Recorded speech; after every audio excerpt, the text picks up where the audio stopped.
origins of World War II. Chapter 34. Let's see what we got. First thing we got to know about is we got to know about these dictators and what we would call militarists and their rise to power. We've got four of them. We've got this guy named Joseph Stalin. He is associated with Russia.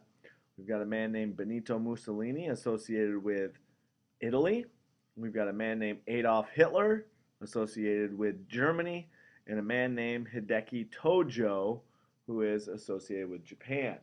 Let's talk about how these guys got to power. That's the one thing we want to know. Sometimes the question is asked, these guys are so crazy and so really kind of nuts.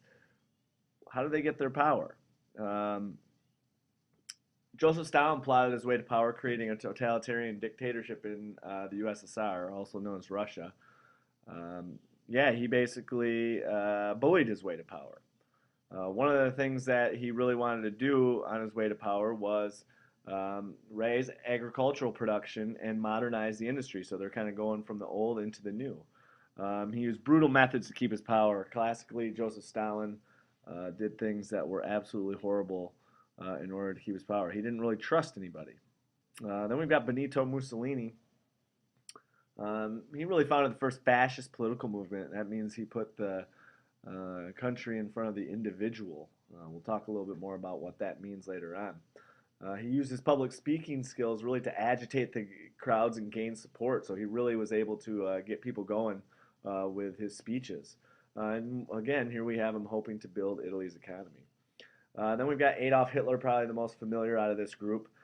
He created a political movement known as Nazism, which can be translated into National Socialism. He declared that Germany needed more land for expanding Aryan peoples, so he hoped to gain more land and then settle there with more Germans. And Aryan, we're referring to white people, particularly blonde-haired, blue-eyed white people. He uses extreme nationalism to gain support of the people. You know, we'll talk about some of the things that he did to gain power coming out of World War I. He was able to, again, inspire the people to better things, and eventually we see how that turned into Nazism and World War II. We've got a man named Hideki Tojo. There was an economic depression in Japan, and that really led towards militarism, which is this idea of the government being run by the military. Again, we see the nationalists, those that were really into being Japanese, wanted more land and raw materials. He becomes prime minister by replacing a civilian leader and continued to prepare Japan for war. I mean, you figure the guy that has the military behind him is going to be able to come into power pretty easily. So these are the four dictators that rose to power prior to World War II. We see some things here. Military aggression in Section 3 meets a weak response. We've got Japanese aggression. Japan attacks China, particularly northeastern China, an area known as Manchuria. One of the most famous things that came out of that was the rape of Nanking. What we see is over 300,000 Chinese civilians are killed. And the reason why they call it the rape of Nanking is because over 20,000 women were raped during this military attack in China.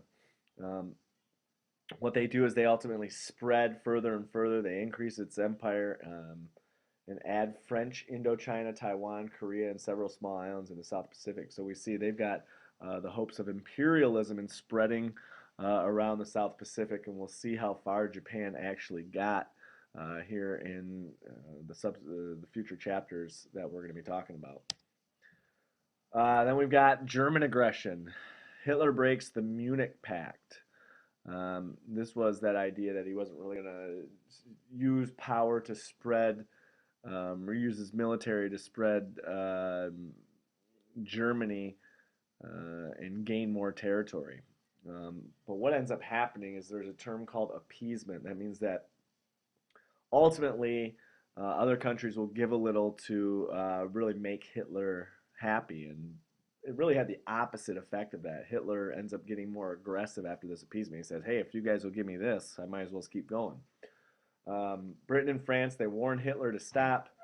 Ultimately, Hitler signs a non-aggression pact with Stalin, so he says, okay, we'll leave those guys alone, but what we want to see here um, is what he wanted to see ultimately was, continued spreading into other countries.